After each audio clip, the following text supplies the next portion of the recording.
Welcome back to another class on Gemara Journey with Rashi. We are in Masechet Berachot and Daf Amud Bet. This will be part 4 of the Shi'ur. The Gemara begins, Ravuna tekifole arba'a me'ad dane de chamra. Ravuna had 400 barrels of wine, which all turned sour. They turned into vinegar. Rashi says in Dibra Matchil Dane, Rashi says chaviyot, which means barrels. In Dibra Matchil Tikifu, Rashi says hechimitzu, soured. So that's how we're going to read the Gemara. Ravuna hechimitzu le arba'a me'a chaviyot de chamra. Ravhuna's 400 barrels of wine turned sour.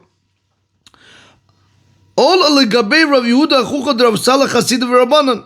Rav Yehuda, the brother of Rav Salah Chasid and the Chachamim, they entered to visit him. And some say it was not Rav Yehuda, the brother of Rav Salah Chasida and the Chachamim, but rather it was Rav Ada bar Ahava v'Rabbanan. It was Rav Ada, the son of Ahava, and the Chachamim that entered to visit Rav Huna. And they said to him, Le'ayin mar bimile. Let the master look into the matter. How could it be that you had 400 barrels of wine that all turned sour? Before we do continue, you have to pay close attention. The Gemara now is saying that there's two versions on how you can learn who entered to visit Rav Huna. Is it Rav Yehuda Ahuka de Rav Salah v'Chasida v'Rabbanan? Or is it Rav Ada bar Ahava v'Rabbanan? So some say it was Rav Yehuda and the Chachamim, and some say it was really Rav Ada bar Ahava and the Chachamim. Now, as we're going to continue the Gemara, whenever he's going to say Amar Lahu, you're just going to have to plug in according to the regular opinion that says it was Rav Yehuda, the brother of Rav Salah Chasid and the Chachamim. And according to the Yeshomrim, you're going to have to learn that it's Rav Ada bar Ahava and the Chachamim. So whenever he's going to say, and he said to them, you're going to have to understand, did he say to them or did he say to them? Whichever one it is just, this is the versions that some say it was Rav Yehuda and the Chachamim, some say it was no, Rav Ada bar Ahava and the Chachamim. Okay, so one more time. Rav Huna tekivule arba me'ad dane de chamra. Rav Huna had 400 barrels of wine which all turned sour. All legabe Rav Yehuda chuchad Rav Salah Chasid v'Rabbanan v'amri la Rav Ada bar Ahava v'Rabbanan. Rav Yehuda, the brother of Rav Salah Chasid and the Chachamim, entered to visit Rav Huna, and some say it was Rav Ada bar Ahava and the Chachamim that entered to visit Rav Huna. V'amru le, and they said to him, who's the they that said to him? According to the first opinion, it's Rabbi Yehuda, the brother of Rav Salah Chasid and the Chachamim. And according to the Yeshomrim, the other opinion is going to be Rav Ada bar Ahava and the Chachamim that said to him. Again, this is how you're going to have to go back and forth. Ve'amru, and they said to him, Le'ayin mar bimili, let the master look into the matter. Rashi says in Dibra Matchil, Le'ayin mar bimili. What does that mean? Yipashpesh b'ma'asav, let the master examine his deeds. Amar lahu, Rav Huna said to them, Umi chashedena be'einaychu? Am I a suspect in your eyes? Are you guys suspecting me of wrongdoing? Amrulei, so they said back to him, Mi chashid kutshe birichu da'avid dina belodina?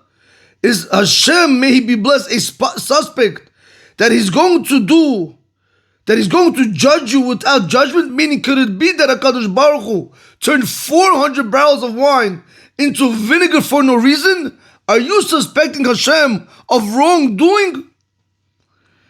Amar lahu, so he said to them,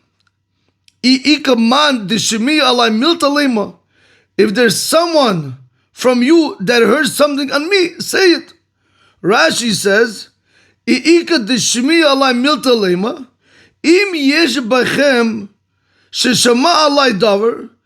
among you there is someone that heard something on me,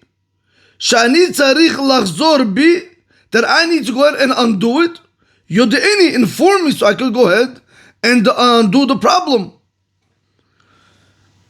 Amrulay, they said to him, Hachi Shemi Yalan. This is how it was heard to us. The master did not give the portion that belonged to the sharecropper. A sharecropper is the one that would cultivate the land. So you would have the owner of the land, and then you would have somebody that would be a sharecropper in that land. And the way that they would work, he would take 50 and he would take 50. So they're telling Rav Huna, you did not give the portion to the sharecropper, the one that belonged to him. So what does Shabisha mean? Rashi is going to explain to say that Shabisha literally means branches from the vineyard. So let's see the Rashi. Rashi says over here, Shabisha, Chelko b'zimrot agefen. Okay, so this Rashi is a little bit tricky only because you have to read the Gemara and straight into you're going to have to read the Rashi. So I'll read it for you like this.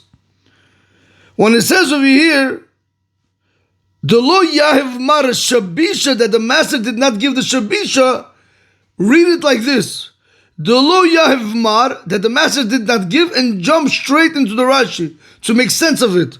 So let's do like this. I'm going to go from here straight into the Rashi. The lo yahav mar, the master did not give, chelko b'zimirot agefen, his portion, the sharecropper's portion of the branches of the vineyard. That's how you're going to read it. So one more time. The lo yahav mar, chelko b'zimirot agefen. The master, meaning Rav Huna, you did not give the portion which belonged to the sharecropper of the branches of the vineyard. So Shabish over here literally means branches of the vineyard. Continues Rashi to say, which branches are we speaking about? Shehodchin mehem b'shat hazamir, that they would cut them at the time of pruning. Utnam bebab mitziyah daf kuf gimel amur aleph, and it was taught in Baba Mitziyah on page 103, side 1. Kishem shecholkin biyain, kacholkin bezimurot ubikanim. Just like when it comes to dividing the wine, so too you're going to have the same halakha is going to apply when it comes to dividing the branches of the vineyard and the reeds. Now Rashi tells you, how does he know the word Shabisha means branches? Where did he get that from? So Rashi says, Sarigim. If you see it's in quotes, mitargeminan, you're going to translate the word Sarigin to mean Shibishin. But what is Sarigin? Sarigin are tendrils, the small offshoots from a vine, from a vineyard. So this Sarigim, the tendrils, you're going to translate it as Shibishin, as the branches basically. He says if you look into Bereshit and Perik Mem. So that's how when Rashi says in Dibra Matchil Shabisha is the Zimirot Agefen, where does he get it from? He gets it from the Chumash in Bereshit and Perik Mem, where it says Sarigim, which is the tendrils from a vineyard. And we're going to translate those tendrils as Shibishin. So that's how he knows Shabisha means the branches of a vineyard. So let's see that one more time inside. Amrulei, so they said to Rav Huna, Hachi Shemi Elan. This is how it was heard to us. The master did not give the branches which was supposed to be given to the sharecropper at the time of pruning. You didn't give it to him. Amr lahu, so he said to them, Rav Huna said back to them, Mika shavik limidi minei, does he leave me anything from it? From the pruning, whenever he's pruning, does he leave anything behind from it? Hakaganev lekule, he steals everything from me. So really, by me not giving him his portion, it's fine because he already took what belonged to him. So I'm not doing nothing wrong by withholding what I was supposed to give him. If you look into Rashi says, Mishavik limidi minei, but is he not a suspect in your eyes?